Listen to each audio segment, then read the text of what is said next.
Subscribe करें और bell दबाएं ताकि कोई खबर रह न जाए।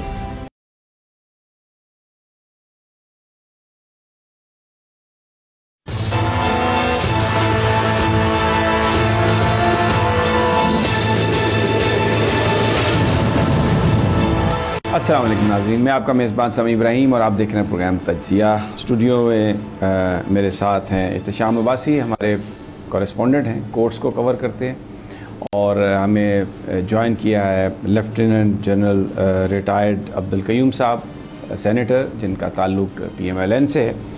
और मौजू जो है, आज बड़ी एक इम्पॉर्टेंट कॉन्फ्रेंस भी हुई है जिसमें मिनरल्स के हवाले से गुफ्तगू हुई है। पाकिस्तान फ़ौज के सरबराह जनरल आसिम मुनीर वहाँ पर मौजूद थे और बड़ा उनका जो ख़िताब है बहुत ही अहम, उसमें उन्होंने गुफ्तगू की और उन चीज़ों की तरफ निशानदेही की जो शायद हम जिन पर तवज्जो नहीं कर सके माजी में।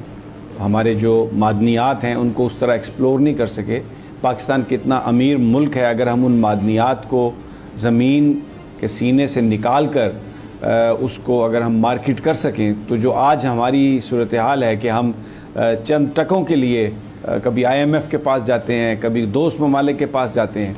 अगर ख़ुद हमने अपनी वेल्थ को निकाला होता, संभाला होता, सिस्टम मजबूत बनाए होते, तो शायद आज हमें ये ना करना पड़ता। और आज जो ख़िताब है इसमें जनरल आसिम मुनीर का बड़ा वो एक फ़िक्र अंगेज़ ख़िताब है और उसमें उन्होंने इसी बात की तरफ निशानदेही की है। ज़ाहिर है ये चीज़ें जो और इसका अगर ये नहीं हुआ तो उसके रिस्पॉन्सिबल सक्सेसिव गवर्नमेंट्स हैं, उसमें पॉलिटिकल लोग भी शामिल हैं, उसमें जो फ़ौजी हुक्मरान हैं वो भी शामिल हैं जिन्होंने इसको पूरी तरह एक्सप्लोर नहीं किया। लेकिन चलें, देर आए दुरुस्त आए, आज भी अगर हम उनकी तरफ तवज्जो दें और इन चीज़ों को अगर हम निकाल सकें तो पाकिस्तान के लिए ये बेहतरी होगी। और अब इस वक्त पाकिस्तान की फ़ौज जो है, पाकिस्तान की एस्टेब्लिशमेंट, वो पूरी तरह इन कोशिशों के पीछे है। तो हमें बिल्कुल मुझे लगता है कि जो हमारी पॉलिटिकल लीडरशिप है वो भी इसको महसूस करेगी। लेकिन उसके लिए ज़रूरी है कि एक ऐसा हमारे यहाँ निज़ाम हो जो आइन और कानून के ताबे हो, और जो पाकिस्तान का आइन है वो फुली इन्फोर्स हो। उसमें इंतखाबात का जो मामला है वो भी बड़ा अहम है। अभी शहबाज शरीफ साहब ने एक इंटरव्यू में कहा है कि नई मरदमशुमारी के तहत इलेक्शंस होंगे, तो इसका मतलब तो ये है कि फिर नवंबर में तो इलेक्शंस या अक्टूबर में जो इलेक्शंस की बात है वो तो नहीं है, 90 दिनों में इलेक्शंस तो नहीं हो रहा है। इससे पहले पंजाब और KPK के इलेक्शंस भी नहीं हुए, तो ये बड़ा एक अहम मसला है। फिर अगर चीज़ें ठीक करनी है तो किसी ज़ाब्ते, कानून, आइन के तहत ही हमें चलना होगा। तो जनरल साहब बहुत बहुत शुक्रिया, आपने हमें ज्वाइन। एक तो ज़रा इस पर बयान फरमा दीजिए, जनरल साहब ने जो आज खिताब किया है और एक लीड रोल जो है वो पाकिस्तान की एस्टेब्लिशमेंट ने लिया है इसमें, जो पाकिस्तान के मादनियात हैं उनको एक्सप्लोर करने के लिए। और बुनियादी तौर पर इसकी वजह ये नज़र आती है कि जो इस वक्त सिस्टम में इस्तेहकाम नहीं है, एस्टेब्लिशमेंट आके तो वो एक जो कमी है वो उसको पूरा करने की कोशिश कर रही है। तो आपसे मेरा सवाल ये है कि आप समझते हैं कि ये इस तरीके से ये कमी पूरी हो जाएगी अगर इलेक्शन जो हैं वो आइन और कानून के तहत ना हुए तो? बिस्मिल्लाहिर्रहमानिर्रहीम। समी भाई, एक तो बहुत मेहरबानी, आपने लाइन पे दिया है। दूसरा, आपने अपने इंट्रो में बहुत अच्छा तरीके से खूबसूरती से कवर किया है कि आर्मी चीफ जो है आसिम मुनीर, उनकी स्पीच जो है बड़ी फिक्र अंगेज थी। और उसकी वजह क्या है?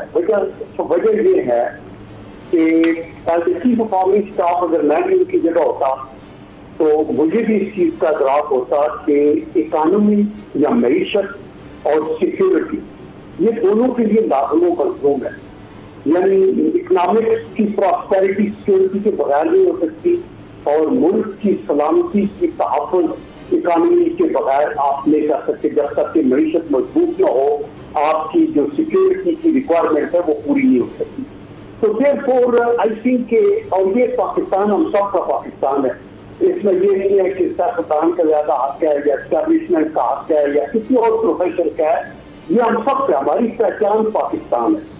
और हमें हर हालत के अंदर इसको मजबूत बनाने के लिए पूरी एफर्ट करनी चाहिए। तो वेयर एज अफवाज पाकिस्तान का मकसद जो है या उनका ऑब्जेक्टिव मेन तो जो टेरिटोरियल इंटेग्रिटी और पाकिस्तान की जो सोवरेनिटी और उसकी एयर स्पेस और सी का अंदर जो उनका तहफ़्फ़ुज़ है वो करना है, लेकिन at the same time internal security को मजबूत करने के लिए और इंटरनल कोलैप्स को बचाने के लिए ये भी बड़ा जरूरी है कि वो देखें कि उनके वक्त की जितनी मदद वो कर सकते हैं वो करें।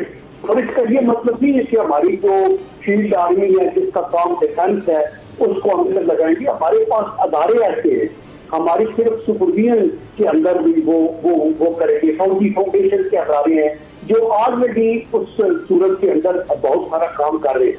तो इसलिए मेरे ख्याल में ये जो आइडेंटिफाई हुए फील्ड, मसलन एग्रीकल्चर, मसलन माइनिंग की बात है, मसलन आईटी की बात है, ये चीजें ऐसी इम्पोर्टेंट हैं कि इसके अंदर रिजल्ट फौरन आ सकते हैं और रिजल्ट बेहतर होंगे तो पाकिस्तान प्रॉस्पर करेगा। और अगर पाकिस्तान प्रॉस्परस पाकिस्तान होगा तो हमारे बच्चे और उनके आने वाले बच्चे भी इसके ऊपर खुश होंगे। तो दूसरी बात आपने की है कि इलेक्शन की वक्त पे होने चाहिए या नहीं होंगे या होंगे या क्या होगा, लेकिन मैं इससे प्रीवी तो नहीं हूँ, लेकिन मैं ये समझता हूँ कि हमारे मुल्क के अंदर एक आईन है और उस आईन की पासदारी और ही जमहूरियत की मजबूती जो है यही बका के दामन है। तो वो चीज तो बड़ी अपनी जगह जरूरी है, लेकिन इसके प्रोज एंड कॉन्स जो है वो सारे इनको देखने हैं। आपने जो मर्दमशुमारी का जिक्र किया मैंने तो नहीं सुना, लेकिन आप कह रहे हैं कि लेकिन ये फैसला भी किसी एक पार्टी ने नहीं करना, ये मेरे ख्याल है आपका इलेक्शन कमीशन करेगा, आपकी अदलिया मौजूद है और जो मुल्क के मफाद के अंदर है वो किया जाए, लेकिन बैलेट बॉक्स के तकद्दुस को पामाल बिल्कुल ना किया जाए। और बैलेट बॉक्स ही एक ऐसा तरीका है जो किसी की पदवियाई या किसी के एहसास का एक जरिया है जमहूरी मुल्कों के अंदर। तो मेरे ख्याल में आईन के हदूद के अंदर रह के ही सारी कार्रवाई होनी चाहिए और इंशाअल्लाह आप ये देखेंगे कि मुल्क अभी आगे चलेगा और बहुत सी चीजें हो चुकी हैं, आप खुद समझते हैं। और हमारा जो मुआश की बदहाली या बहुत सी चीजें जो पीछे लैग कर रहे थे उसका मैं सिर्फ एक हुकूमत को जिम्मेदार हम नहीं ठहरा सकते। हम भी कहते हैं कि ये पिछले 75 साल की दास्तान है और उसके अंदर जो मेन वजह है वो हमारे टैक्स का एक्यूमुलेट हो जाना है और हमारी डिपेंडेंस ऑन इंटरनेशनल जो हमारे मालियाती अदारे हैं जिनकी चाबी मगरब की तरफ है, जो सीपैक को नहीं चाहते, जो आर्म ट्विस्टिंग करते हैं उनके पास है। तो ये मसला है। और फिर उसके बाद कंटिन्यूटी ऑफ गवर्नमेंट नहीं रही, सिविल की इंटरप्शन और मिलिट्री आती रही, मतलब ये सारी चीजें एक बयानतदारी के साथ एक पाकिस्तानी की हैसियत से आप ये समझते हैं कि अगर हम सारे अक्लमंदी और होशमंदी से काम लेते, कायद-ए-आज़म मोहम्मद अली जिन्ना की वफात और खान लियाकत अली खान की शहादत के बाद ये उतार चढ़ाव ना आते रहते तो अल्लाह का करम है। आई एम श्योर पाकिस्तान कोरिया और चीन के मुकाबले में होता अगर आगे ना होता था। अच्छा जनरल साहब, बिल्कुल ठीक है आपकी बात, ये बड़ा आपने बड़ी तफसील से ये बात कही और मैंने सुनी भी, लेकिन देखिए कुछ मसाइल बड़े अहम हैं। पंजाब और केपी में 90 दिनों में इंतखाब होने थे, वो इसलिए नहीं कराए गए कि जी वो तो कौमी असम्बली के और इंतखाब एक दिन में होने हैं। अब जब कौमी असम्बली के इंतखाब की बात आ रही थी तो अब इस वक्त शहबाज शरीफ साहब वज़ीर-ए-आज़म पाकिस्तान ने जो बात कही है कि जी मरदमशुमारी, नई मरदमशुमारी पर इंतखाब होंगे, तो वो इंतखाब जो हैं वो तो कहीं फिर जाके मार्च अप्रैल की आप बात कर रहे हैं। अब अगर हम अमली तौर पर देखें तो 90 दिनों के लिए हुकूमतें आती हैं निगरान। पंजाब और केपी में ऑलरेडी ये 6-6 महीने हो चुके हैं और अब मरकज़ में जो हुकूमत आएगी निगरान वो भी 6 महीने से आप समझें कि ऊपर चली जाएगी। तो जो पाकिस्तान का आइन है, जो 73 का आइन है, जिसको एक बड़े मुकद्दस वो एक डॉक्यूमेंट समझा जाता है जिसके तहत मुल्क ने चलना है, तो किसी को इसकी कोई परवाह नहीं है, किसी को कोई फिक्र नहीं है। सुप्रीम कोर्ट के फैसले आए, फैसला आने से पहले कह दिया गया, हुकूमत ने कहा जी कि हम तो नहीं मानेंगे, जो ये मर्जी कर लें। इस सारी सूरत हाल में अब जो सिविलियन लीडरशिप है, इलेक्शन कराना तो उनका काम है, फौज ने तो जो काम करना था वो कर दिया, मिनरल्स पॉइंट आउट कर दिए, कॉन्फिडेंस देने के लिए खुद भी आके चीफ बैठ जाते हैं। वज़ीर आज़म साहब फरमा रहे हैं कि नहीं जी, इंतखाबात जो हैं वो तो अब नई मरदमशुमारी में होंगे। तो ऐसा लग रहा है कि जो सिविलियन लीडरशिप है उसको आइन और कानून का कोई, हमें लगता है कि कोई वो उतना एहतराम और तकद्दुस या वो उसको इतनी अहमियत नहीं समझते। वो कहते हैं ठीक है 90 दिनों में नहीं हुए तो 80 दिनों में 200 दिनों में हो जाएंगे। तो ये जो सोच और अप्रोच है, क्या ये हमारे मुल्क को इस दलदल से निकाल सकेगी? क्योंकि इस वक्त जो मसला है वो बज़ाहिर सिविलियन लीडरशिप का लगता है, हमें कहीं पर भी आर्मी ये कहती हुई नजर नहीं आ रही कि इलेक्शन ना करवाएं। नहीं, देखें, मैं बिल्कुल आपकी बात बजा है। ऑब्वियसली आर्मी का ये रोल भी नहीं है कि वो करे जब तक कि कोई और सिचुएशन मुल्क की सिक्योरिटी की या कोई ऐसी डेवलप ना करे। इवन देन फैसला उनकी सतह होता है। लेकिन ये जो अभी फैसले मैं आपको अश्योर करता हूँ कि आइन और कानून से हट के कोई बात नहीं होगी। अब आई डोंट नो, मैंने रईस साहब को ये नहीं सुना कि वो कैटेगरिकली कह रहे हैं कि वो फैसला हो गया। इसके अंदर अभी पीटीएम की हुकूमत है, बाकी भी जमातें मौजूद हैं और आई एम श्योर कि इसके बाद इन जमातों की अपनी स्टेट होगी, एक अपनी रिकमेंडेशन। लेकिन इलेक्शन कमीशन भी होगा, अदलिया भी होगी और कोई चीज भी आइन से मारवा नहीं हो सकती और नहीं होगी। तो इसलिए I think let's watch and सी।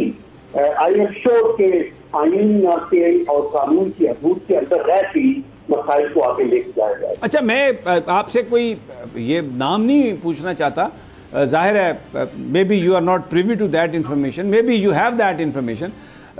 एक परसेप्शन है मुल्क में इस वक्त जो गुफ्तगू अखबारात में हो रही है, कॉलम्स में हो रही है कि ये जो निगरान सेटअप आएगा ये लंबे अरसे के लिए आएगा, इसलिए कुछ लोग सियासतदानों को चाहते हैं, कहीं पर टेक्नोक्रेट की बात की जा रही है। क्या आपकी पार्टी की सोच क्या है? इस वक्त तो मतलब एक बड़ा कंफ्यूजन है पूरे पाकिस्तान में। Muslim League Noon as a political party चाहती है कि इलेक्शन हो, या ये जो एक परसेप्शन है कि तहरीक इंसाफ जो है वो इनको हरा देगी इलेक्शन में और ये उस इलेक्शन के खौफ की वजह से आगे तारीख को करते जा रहे हैं और ये पहले जो तहरीक इंसाफ के चेयरमैन हैं उनको नाअहल करवाना चाहते हैं। आप एज ए पॉलिटिकल पार्टी समझते हैं अगर ये सोच है तो क्या ये सही सोच है मुस्लिम लीग की? देखिए, मेरे ख्याल में ये परसेप्शन जो है ना ये वेल फाउंडेड नहीं है कि जी वो इसलिए करना चाहते हैं कि नंबर 1 तहरीक इंसाफ आके छा जाएगी और ये होगा वो होगा। देखिए, अभी इलेक्शन होने हैं और उसके बाद देखा जाएगा। मेरी असेसमेंट के अंदर तो कोई भी पार्टी ओवरऑल मेजॉरिटी नहीं लेगी कि फिर अगेन कोलिशन गवर्नमेंट बनेगी। जैसे लास्ट टाइम भी तहरीक इंसाफ की भी कोलिशन ही बन के बनाए, पूरी एफर्ट के बावजूद उनके पास वो नंबर पूरे नहीं थे। पहली बात ये। दूसरी ये कि जो इंटरम गवर्नमेंट होती है ना, देखिए इंटरम गवर्नमेंट के अंदर पॉलिटिशियन भी आ सकते हैं। आप देखिए माजी के अंदर लियाकत जफरी साहब क्या थे, वो भी इंटरम प्राइम मिनिस्टर थे। बनत शेर मजारी साहब क्या थे, महराज खालिद साहब क्या थे, मतलब लगते रहे। लेकिन होना ये चाहिए कि जब आप को कहीं डिप्यूट कर दिया जाता है, लेटर से प्राइम मिनिस्टर डिप्यूट करते हैं आपको और आप पॉलिटिकली एक पार्टी से एफिलिएटेड है, तो you resign from that party, या आपको मिनिस्टर बनाते हैं, यू से क्या नो पार्टी। लेकिन सदर क्या होता है, पॉलिटिकल बंदा होता है, लेकिन वो एक आपको रियासती होता है। गवर्नर क्या होता है, उनको पार्टियों से फिर सदर रिजाइन करके वो कहते हैं मैं सबके लिए बराबर हूँ। ये अलग बात है कि कई लोग नहीं करते, उसका तो हमारे पास इलाज नहीं है। ये तो आपकी इंटेग्रिटी का हिसाब किताब है। मैं नहीं समझता हूँ कि आपको सूटेबल लोग देखिए।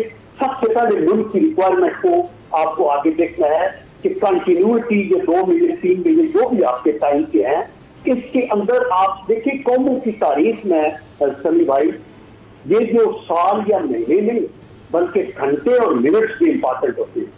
आपने पूरी दुनिया के अंदर फास्ट मूविंग डिप्लोमेटिक वेपन्स चल रही होती है, सिक्योरिटी के चैलेंजेस बढ़ गए हैं, हाइब्रिड वॉर है, टेररिज्म की चीज हो रही है। और ऐसी हालात में देखिए कभी किसी ने सोचा था यूक्रेन और रशिया की इतनी अच्छी ड्रॉप ऑफ की जंग शुरू हो जाएगी। हमारे प्राइम मिनिस्टर तो वहां बैठे थे, उनको भी नहीं पता था क्या होने वाला है। पूरी दुनिया की इंटेलिजेंस सारे मुल्कों के अंदर आई होती है, लेकिन ये उधर जाके फंसाई हुई। तो इसलिए मेरे ख्याल में उनके पास जब वो इंटरम की प्राइम मिनिस्टर हो तो उनके पास पूरी अथॉरिटी हो ताकि वो फैसले करे इनकी चूंकि वो वोट लेता है और ये उसको जो अथॉरिटी मिलती है ये आइन के मुताबिक मिलती है। ये ऐसे ही है जैसे आइन जैसे रियासती होता है। लेकिन वो तो एक लिमिटेड, लेकिन जनरल साहब सॉरी बात काट रहा हूँ, वो तो एक लिमिटेड टाइम के लिए होती है ना। बेसिकली तो डे टू डे जो अफेयर्स हैं वो उन्होंने करने होते हैं और जो मेजर डिसीजन है वो ही हुकूमत कर सकती है जिसके पास अवाम का मैंडेट हो, 5 साल जिसने उसके पास रहना हो। ये निगरान को ये इतने ज़्यादा इख्तियारात दे देना कि वो अहम सारे मामलात और कहीं पर वो अकाउंटेबल नहीं है, तो इससे तो सिस्टम बिगड़ भी सकता है। और इससे फिर एक इंटेंशन नज़र आती है कि शायद ये ग्राउंड बनाई जा रही है कि निगरान लंबे अरसे के लिए हो। और फिर जो आज फैसला हुआ है पेट्रोल की कीमत को बढ़ाने का, उससे तो लगता है कि बिल्कुल यकीन है इसहाक डार साहब को कि अगले 6 महीने में कहीं हमने अवाम के पास नहीं जाना वोट लेने के लिए। वगरना अगर आपने अगले 2 महीने में अवाम के पास वोट लेने के लिए जाना है तो कोई इस तरह कीमतों की चीज़ों की कीमत को बढ़ाता है जनरल साहब? लेकिन ये तो सभी हमारी एक अपनी अपनी सोच और अपनी अपना व्यू पॉइंट है ना। एंड आई कांट डिसएग्री कि आप जो सोच रहे हैं, लेकिन मेरा अपना एक व्यू पॉइंट ये है कि इन बातों से देखिए पिछले 2 महीनों में उन्होंने घटाया भी तो है ना, वरना अगर ऐसी बात होती तो उसको घटाने की जरूरत नहीं थी, वो कंटिन्यू करता तो ऐसी बात ना होती। और अभी चूंकि मुआहदा ये नक्की हुआ है जिससे रिलेटेड बैनुल अक़वामी मालियाती अदारे और हमारे दोस्तों के बहुत से हमारे जो वेरी करीबी हमारे दोस्त थे उनसे भी जो हमें रोल ओवर और ये मिलना था सब लेस था। तो जब उनके साथ ये बात हुई है तो आई एम श्योर कि जो लोग अभी पीडीएम में हैं वो उसी तरह मुल्क के मुफाद में है और हक में है जैसे लोग अपोजिशन के हैं। हम सब लोग अपने मुल्क को की हिफाजत करने के लिए और इसको आगे लेके जाने के लिए पूरी वो दयानतदारी के साथ आगे चल रहे हैं। तो अभी आगे देखते हैं, ये लाइफ एंड डेथ का इशू नहीं है। इशू यही है कि पाकिस्तान की इकानमी रिवाइव हो, पाकिस्तान आगे चले और हमें अपने आइन को एब्रोगेट किसी तरीके से न हो, उसकी वायलेशन न हो और हम जमहूरियत को कभी डिरेल न होने दें और ये कोशिश करें कि पाकिस्तान के जो नुमाइंदे इलेक्ट होके आते हैं वो आके इसका सिस्टम चलाएं और अगर वो नालायक हो या काम न चला सके तो उनके खिलाफ एक आईनी तरीका है लो कॉन्फिडेंस का, उनको निकाल के नई हुकूमत आए, वो न चले तो उसको भी निकाल दें, एक और नई हुकूमत आए, जो कि बदनसीबी है बिकॉज दिस कंटिन्यूटी पॉलिसी के अंदर मुल्कों को तबाह करती है। आप देखें आप मलेशिया या साउथ कोरिया, ये महातीर मोहम्मद उधर थे, साउथ कोरिया में जनरल पॉप थे 19 साल 28 साल, तो कौमें तब आगे तरक्की करती है। तो हमारी कोशिश ये होनी चाहिए कि 5 साल के लिए नहीं, वो आए और अच्छी कार्रवाई करें और बिल्कुल। बहुत बहुत शुक्रिया जनरल साहब आपका, आप बहुत ही समझदार और बड़े ज़ीरक आप शख्सियत हैं और आपने बड़े तहम्मुल से हमारे सवाल सुने और उनका जवाब दिया। बहुत बहुत शुक्रिया। फिर इंशाल्लाह आइंदा कभी किसी नशिस्त में आपसे बात होगी। यहाँ पर नाज़रीन मुझे एक छोटा सा वक्फ़ा लेना है, फिर मेरे साथ एहतशाम अब्बासी साहब हैं, इनसे भी पूछेंगे आज तोशाखाना केस का, और नैयर बुखारी साहब पाकिस्तान पीपल्स पार्टी के अहम रहनुमा, सेनेट के साबिक चेयरमैन, वो हमारे साथ होंगे। तो इस सारे माहौल में जहाँ पर ये ख़बरें आ रही हैं कि सारा मामला शहबाज शरीफ ने अपने हाथ में ले लिया है और मुस्लिम लीग नून में अपने बड़े भाई और दूसरी तरफ अपने बड़े भाई जनाब आसिफ अली जरदारी से मामला खींच लिया है, पूछेंगे नैयर बुखारी साहब से कि क्या ये सही है या ये भी बस किसी दीवाने की उड़ाई हुई कोई खबर है। लेकिन एक छोटे से वक्फे के बाद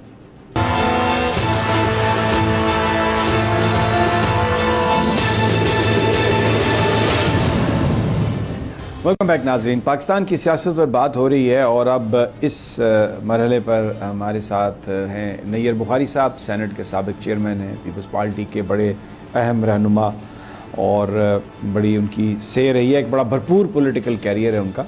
नैयर साहब बहुत बहुत शुक्रिया, आपने टाइम निकाला हमारे लिए। इस वक्त जो मौजू है वो 2-3 चीज़ें हैं कि इलेक्शन जो हैं वो क्या ये जो निगरान सेटअप है इलेक्शन 90 दिनों में करवाएगा या और बहुत सारे मामलात हैं वो भी आइनी नोयत के हैं, जैसे सेंसस की बात है, मरदमशुमारी की बात है। अगर मरदमशुमारी नहीं होती है तो उसके बाद फिर डिलिमिटेशंस, तो जो टाइम है वो तो 90 दिनों से बढ़ जाएगा। तो और अभी आज एक आसमा शराजी साहब को इंटरव्यू भी दिया है वज़ीर आज़म साहब ने, जिसमें उन्होंने ये कहा है कि जो जो इंतखाबात हैं वो नई मरदमशुमारी के तहत होंगे। तो एक इशू है, एक कन्फ्यूजन है। आपकी क्या राय है ज़ाती हवालों से, पार्टी के अंदर क्या सोच है, अगर आप हमारे साथ शेयर करें तो। थैंक यू समी साहब। गुजारिश ये है कि पाकिस्तान पीपल्स पार्टी का मौका बड़ा क्लियर है, और मैं भी as a political activist, political worker समझता हूँ कि सियासत के साथ कई दहाइयों से मुंसलिक है। पाकिस्तान पीपल्स पार्टी ने हमेशा कॉन्स्टिट्यूशन को सुप्रीम लॉ समझा और उसको अपहोल्ड किया, उसके लिए सेक्रीफाइसेस भी की उसके लिए, और फिर पीपल्स पार्टी को ये क्रेडिट भी जाता है कि हम उसको 18th अमेंडमेंट के जरिए दोबारा उसी शक्ल में वापस आए जो कायदे अवाम जुल्फ़िकार अली भुट्टो शहीद ने इस मुल्क को आइन दिया था। उसमें बड़ा कैटेगोरिकली ये वाज़ेह है कि टर्म पूरी होनी चाहिए, और टर्म पूरी होने के अलावा अगर टर्म पूरी होती है तो विदिन 60 डेज ऑलमोस्ट बिफोर 12 अक्टूबर इलेक्शन होने चाहिए। समहाउ क्योंकि हम कोलिशन में बैठे हुए हैं तो इसलिए हमें कोलिशन में अलायंस में है बाकी पॉलिटिकल पार्टी के साथ, तो हम समझते हैं कि जो कंसेंसस का डिसीजन हो हम उसको फॉलो करेंगे। क्योंकि ये भी बातें आ रही थी कि जिसको पहले डिसॉल्व कर दिया जाए तो एक एक्सटेंशन 30 डेज की और मिल जाएगी। मैं ज़ाती तौर पर समझता हूँ कि बाय ऑल मीन्स अगर रेजोल्यूशन भी होती है तो फर्स्ट वीक ऑफ नवंबर में इलेक्शंस हो जाने चाहिए अगर कॉन्स्टिट्यूशन को आपने अपहोल्ड करना है। और पीपल्स पार्टी समझती है कि ये, वैसे मेरी जाती राय ये थी कि अगर टर्म पूरी होती तो ज्यादा बेहतर था, क्योंकि ये जो प्रोविजंस है 60 डेज और 90 डेज के समी इब्राहिम साहब, इसकी जो स्पिरिट है ना वो बेसिकली ये है कि अगर अब्रप्टली असेंबली तोड़ दी जाती है तो फिर इलेक्शन कमीशन के पास सफिशिएंट टाइम हो उसकी प्रिपरेशन के लिए, और 90 डेज रखे गए। लेकिन जब टर्म पूरी हो तो फिर उसके लिए 60 डेज इसलिए रखे गए कि इलेक्शन कमीशन जो है इस प्रोसेस में होता है, और पॉलिटिकल पार्टीज भी इस नीयत से फील्ड में होती हैं कि इलेक्शंस का आपका होने वाले हैं और 2 माह के अंदर अंदर जब टर्म पूरी होगी तो इलेक्शन होंगे। तो बेसिक जो ऑब्जेक्ट था 90 डेज का वो ये था कि अगर इन बिटवीन कई मिड टर्म इलेक्शन हो रहे हो तो फिर 90 डेज मिल जाना चाहिए। मेरी ये जाती राय है। एनी होप बिकॉज हम गवर्नमेंट में अलायंस के साथ बैठे तो हमने कहा कि जो कंसेंसस का डिसीजन होगा पीपल्स पार्टी उसको फॉलो करेगी, और पीपल्स पार्टी समझती है कि बाय ऑल मीन्स इलेक्शन जो है वो फर्स्ट वीक ऑफ नवंबर में हो जाने चाहिए, अगर आप समझते हैं कि सिस्टम की कंटिन्यूटी सच अगर आप चाहते हैं। अच्छा, सिस्टम की नहीं साहब सॉरी, मैं आप कंप्लीट करें फिर मैं सवाल करता हूँ। सिस्टम की कंटिन्यूटी बहुत जरूरी है, क्योंकि मैं सबसे ये क्रेडिट भी पीपल्स पार्टी को जाता है कि हमने 2013 में एक सिविलियन गवर्नमेंट को पावर ट्रांसफर की, अब ये उसके बाद 13 का इलेक्शन हो गया, 18 को हो गया, अब एक और इलेक्शन भी आ रहा है। तो आप देखें दुनिया में जहां जहां भी पार्लियामेंट्री डेमोक्रेसी है उसकी कंटिन्यूटी जो है ना उसकी स्ट्रेंथ होती है, और हमारे सिस्टम की स्ट्रेंथ भी इसकी कंटिन्यूशन में है।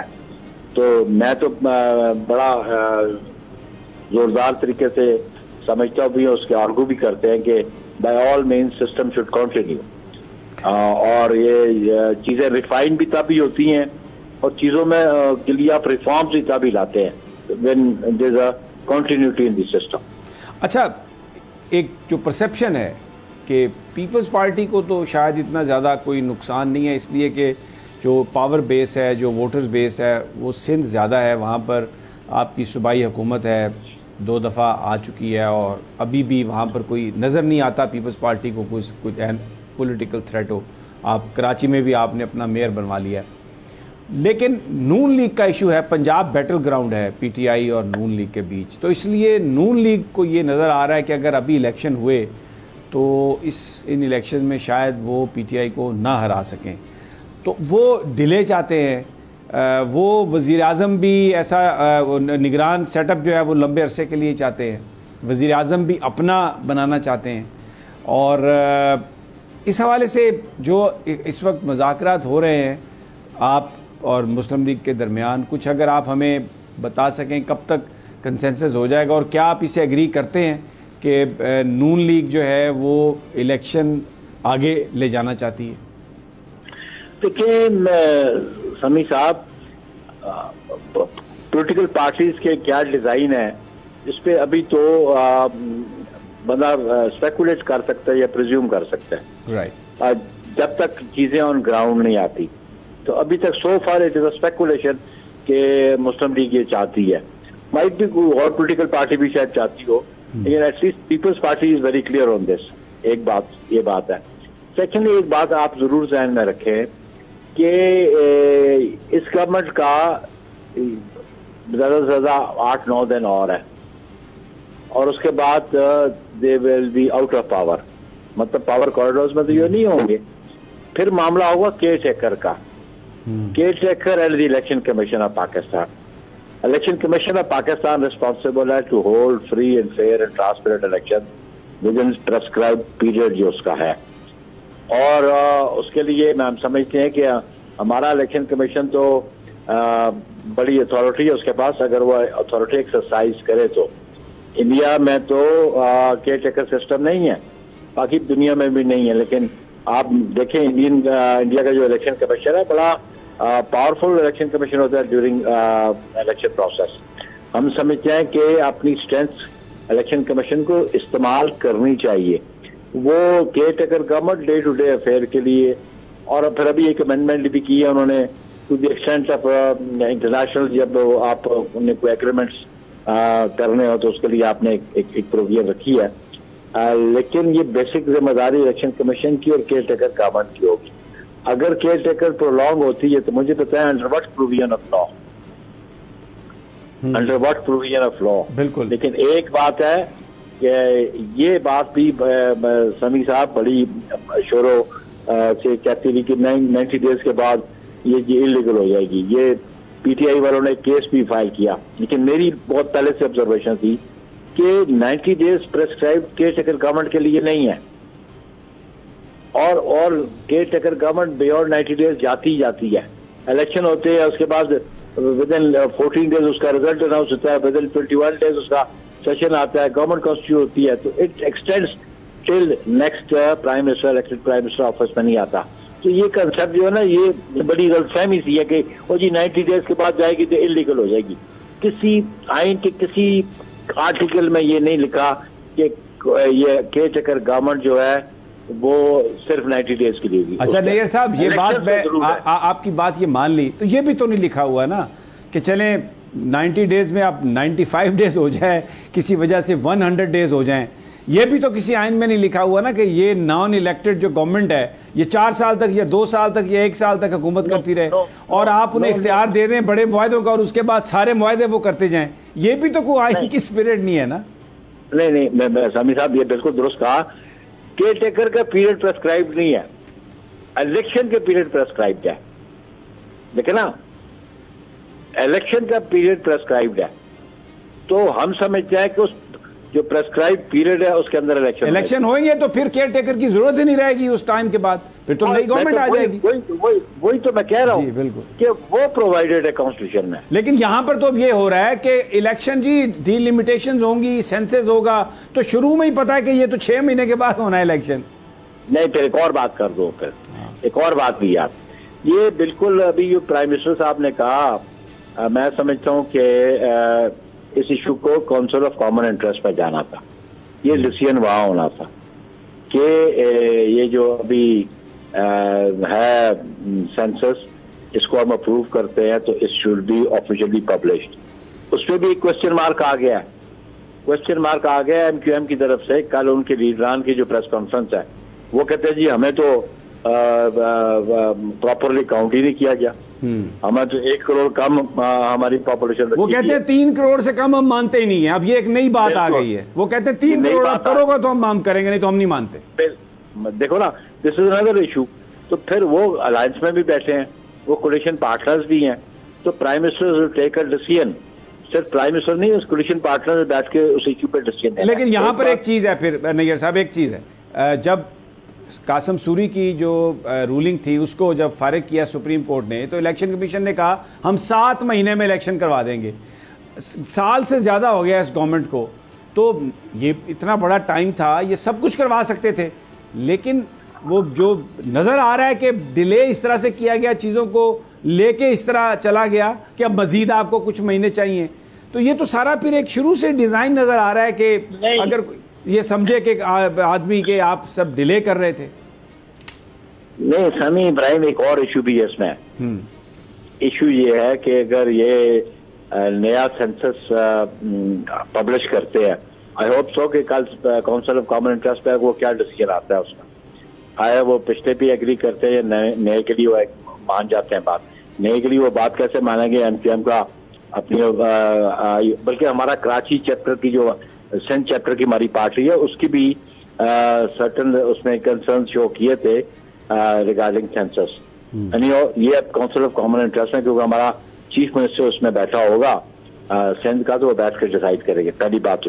Second important thing is this समी इब्राहिम के अगर ये डिलिमिटेशन नहीं करते हैं तो ये नंबर ऑफ सीट्स न तो इंक्रीज कर सकेंगे, न उनकी ये शिफ्टिंग कर सकेंगे।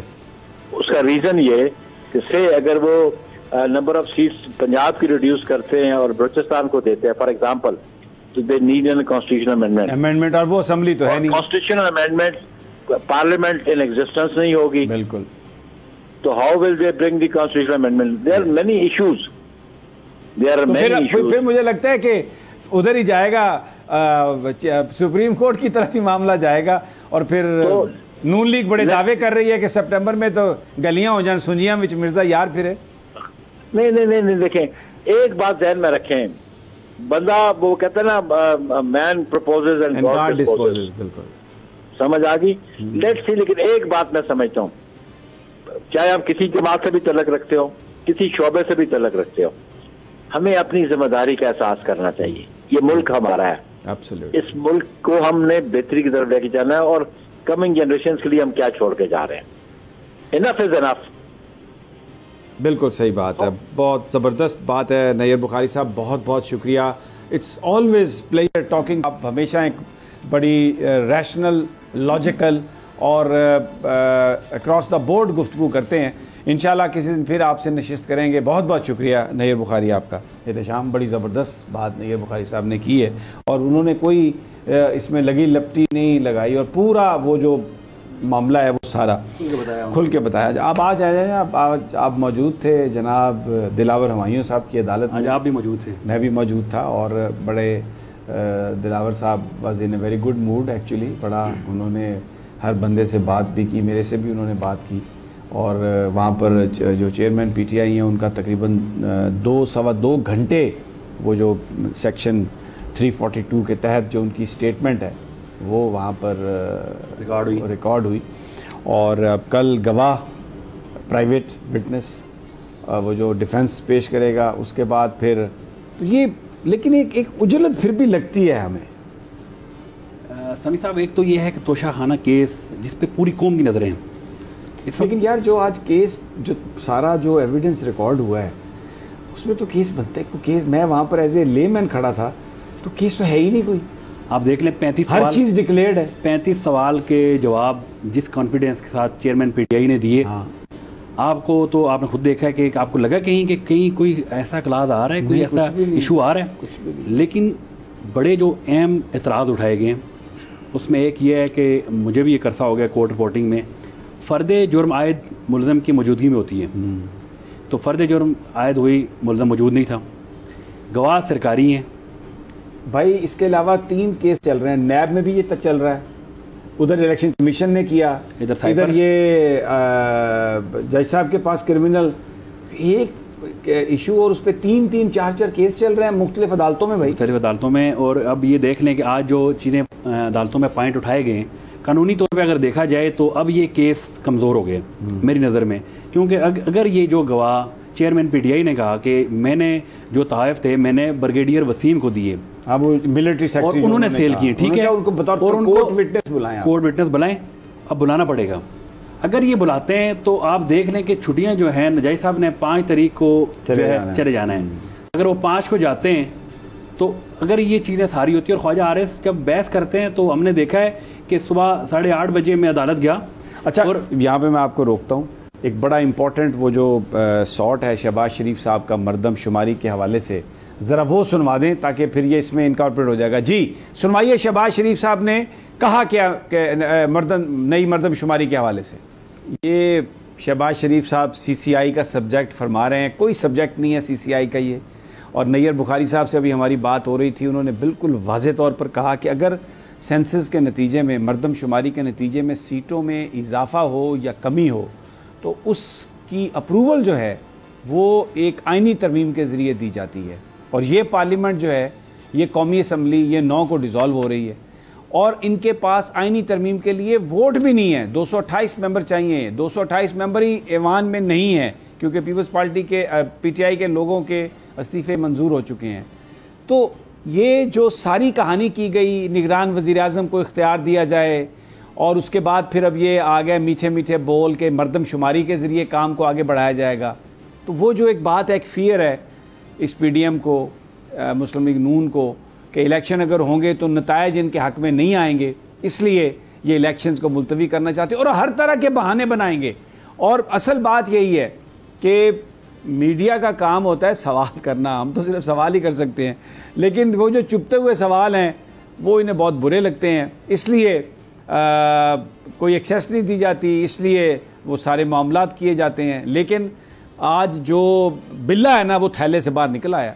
शहबाज शरीफ साहब ने पूरा बयान कर दिया मकसद, लेकिन अभी एक यहाँ पे लोग, ये जो अब बात हो रही है कि शहबाज शरीफ साहब ने अपने पाजी को भी और जो बड़े ज़ीरक सियासतदान हैं जनाब आसिफ अली जरदारी साहब, उनको भी आउट कर दिया है। टोटल गेम जो है ना, इस वक्त जो गेम समझने वाले लोग हैं वो कहते हैं वो जनाब मियाँ शहबाज शरीफ के हाथ में है। और एहतशाम अब्बासी, तुम भी मिलते रहते हो लोगों से, आज भी कुछ वकील, वो याद है आपको वो जो नौजवान मिल रहा था, उसने कहा मैं भी किसी जगह बैठा था और वहाँ पर यही बात हो रही थी कि शहबाज शरीफ ने तो सबको आउट कर दिया। और अब ये देखें, ये जो तावीलें और ये जो कहानियाँ, बिल्कुल ये वैसे ही है जैसे वो कहते थे ना कि मैं उनसे कहता हूँ कि मैं मांगने के लिए नहीं आया, लेकिन आपने हमेशा हमारी मदद की है तो हमारी मदद कर दें। तो ये वही बात है। लेकिन समी साहब, क्या आपको लगता है कि अगर PDI नहीं है इलेक्शन में तो इलेक्शन करवाने की ज़रूरत है? कोई ज़रूरत नहीं, इनको चाहिए आपस में पर्चियाँ मांग लें, बांट लें और हिस्से आज चेयरमैन PDI ने एक बड़ी अहम बात की, 70 साल तारीख में तोशा खाना केस नहीं हुआ, ना किसी से पूछा गया। 70 साल में उन्होंने ये कहा, 70 साल में तोशा खाना से जो चीज़ें लोग लेके गए, किसी एक से नहीं पूछा गया कि क्या तुमने ये चीज़ बेची, किसको बेची, कैसे बेची, क्यों बेची, किसी से सवाल नहीं किया गया। ये सारा केस पॉलिटिकली मोटिवेटेड और मकसद इसका सिर्फ PTI के चेयरमैन को बाहर निकालना इंतखाब से। और अब उम्मीद की जा रही है कि हुमायूं दिलावर साहब जो हैं वो, उनके करीबी अजीज़ कहते हैं कि वो हक सच के मुताबिक फ़ैसला करेंगे। अभी तक तो जो वहाँ पर कार्रवाई हुई है उसमें हमें उजलत नज़र आई है, बट अभी देखते हैं कि फ़ैसला क्या होगा। इजाज़त दीजिए, कल फिर इंशाल्लाह तज्जिया में मुलाकात होगी, अल्लाह ने के बाद।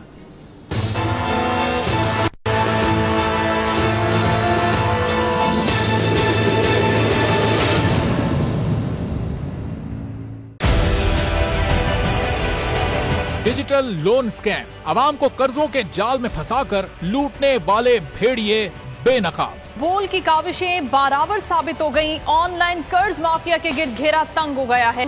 बोल ने दिया अपने आवाम का साथ, उठाई इस स्कैम के खिलाफ आवाज। बोल की डिजिटल लोन स्कैम के खिलाफ आगाही मुहिम की सबसे बड़ी ट्रांसमिशन 59% आवाम ने देखी अपनी स्क्रीन पर, क्योंकि बोल है पाकिस्तान का नंबर 1 न्यूज चैनल। सब्सक्राइब करें और बेल दबाएं ताकि कोई खबर रह न जाए।